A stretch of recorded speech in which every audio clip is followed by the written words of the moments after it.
Hello everyone, and welcome back to another video. Today I'm going to talk about the ontological argument for God's existence and why it is a complete joke.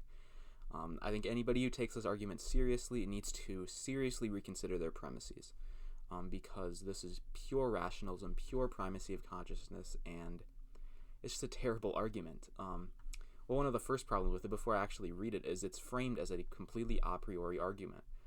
You can't know anything a priori. You can't know anything before reality. That's where truth comes from. Truth comes from reality. So I mean, just that alone is a fundamental problem with the whole framing of the argument. But let's read the argument that I have heard the most. There is a whole list of different arguments on that plato.stanford.edu website.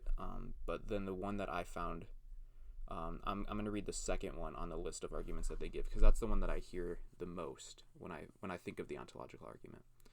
So it goes, I conceive of a being than which no greater can be conceived. If a being than which no greater can be conceived does not exist, then I can conceive of a being greater than a being than which no greater can be conceived, namely a being than which no greater can be conceived that exists. I cannot conceive of a being greater than a being than which no greater can be conceived. Hence, a being that is no greater can be conceived exists. So, despite the somewhat terrible grammatical structure and lack of clarity in the argument, this is a terrible argument. I actually think that the lack of clarity is necessary for the argument to be heard, because basically, the whole argument is saying, I think God exists, so he exists. That's the essential of what this argument is saying, and it's just disguised with a bunch of fancy words and confusing grammatical structure. That's essentially what this argument is saying. So I would conceive of a being than which no greater can be. Why does the greatest being conceivable have to exist? Why does this greatest being have to be something in reality? Why does it have to? I don't get that. That doesn't make any sense. Now that's kind of what the argument is trying to argue, but it still doesn't get that point across. Just because you can conceive something greater than the greatest possible being doesn't mean that this greatest possible being has to be something. It doesn't mean that it has to be something in reality. This is just pure, I want God to exist, so therefore he exists. It's such an absurd argument. It's so hard to wrap your mind around, because it's so obviously false. It's so obviously unclear, so obviously false.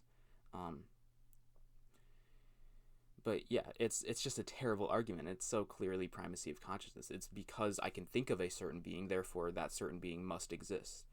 That's literally what this argument is saying. So I think anybody who takes this argument seriously has some serious problems understanding reality. Your consciousness does not determine whether beings can exist or not exist.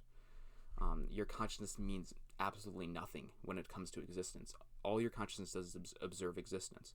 If you can show me one example of you projecting something from your consciousness onto existence, I might change my mind, but that's not possible. That's literally not possible. That's not in the nature of consciousness. Consciousness is simply a tool for perceiving reality. And the ontological argument makes it seem because a conceivable being would be greater if he existed, then your conceivable being must exist. That's such a absurd jump in logic. That doesn't make any sense. And also, there's this weird premise in there. It's obviously rationalistic. This whole idea that that it's greater to exist than to only exist in the mind. That's just thrown in there. I mean, I'm sure that's true, but how do you define great in this context? It's such an intrinsic. It's actually not true at all. That's such an intrinsic value judgment. Like, what does it mean to be great in this context? You're not defining ethics at all in this context. It's just, because it feels greater that a being would exist than not. Greater to whom? What does that even mean? It doesn't make any sense. So yeah, it's all just intrinsicist, rationalistic bullshit. Like, that's what this argument is. And anybody who makes this argument, you should not take them seriously for a minute. It's if someone uses this argument against you, just completely ignore it, because I think anybody who is rational, anybody who is being honest, will completely disregard this argument. I remember when I was religious, I heard this argument. I'm like, why do people make this argument? It makes religion sound so stupid. It makes your arguments for God sound so stupid. And I'd never use that argument because of that. So yeah, if you're going to argue for God, at least use some Aquinas type arguments. Like don't use this BS, this rationalistic BS. Make some rational arguments, and it's such a trash argument. I mean, is it just me, or is this like obviously wrong? I don't get why this is taken seriously at all. If somebody could explain in the comments why this type of argument is taken seriously at all, go right ahead. I would be open to hearing a reasonable explanation, but I don't think one exists unless you completely change the meaning of words, unless you completely change the meaning of the argument. It's the idea that people take this seriously just shows how rationalistic people can be, how rationalistic and confused philosophy can make people.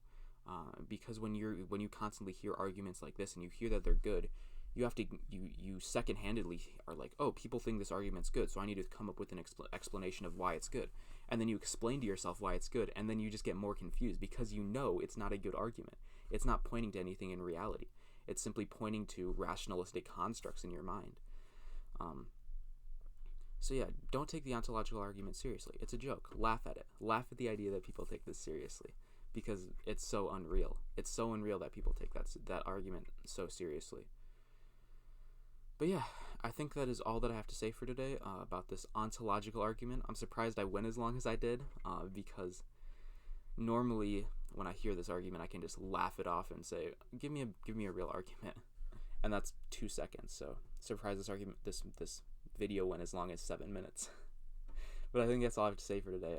Thank you all for watching, and I hope to see you all in the next video. Peace.